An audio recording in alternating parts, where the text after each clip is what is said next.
દ્વારકાના બાલાપરમાં હનુમાન જયંતીના દિવસે જ અદ્ભુત સંયોગ સર્જાયો। બાલાપર વિસ્તારમાં ડેમોલિશન દરમિયાન મંદિર મળી આવ્યું અને આ મંદિર 100 થી 125 વર્ષ પૌરાણિક હોવાનું પુરવાર થયું છે। આશરે 40 થી 50 વર્ષ પહેલા આ વિસ્તારની વસ્તી વિષયક પરિસ્થિતિ બદલાતા દર્શનાર્થીઓએ મંદિરે જવાનું ઓછું કરી દીધું હતું। મંદિરની પવિત્રતા જળવાઈ રહે તે માટે સ્થાનિક ભાવિકો દ્વારા હનુમાનજીની મૂળ મૂર્તિને અન્ય સુરક્ષિત સ્થળે ખસેડવામાં આવી હતી।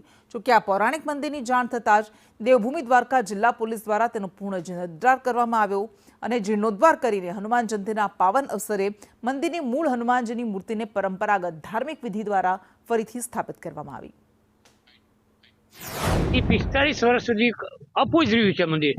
જ્યારે આ ડિમોલેશનમાં આ મંદિર જાહેરમાં દેખાણું 52 ને ત્યારે એસપી સાહેબને નગરપાલિકા નિગરાણીમાં આ મંદિરનું પૂર હનુમાનજીનું પ્રાણ પ્રતિષ્ઠા કરી કાલે હનુમાન જયંતિના દિવસે સ્થાપના પૂજાને કોઈ થતી નથી, બરાબર છે।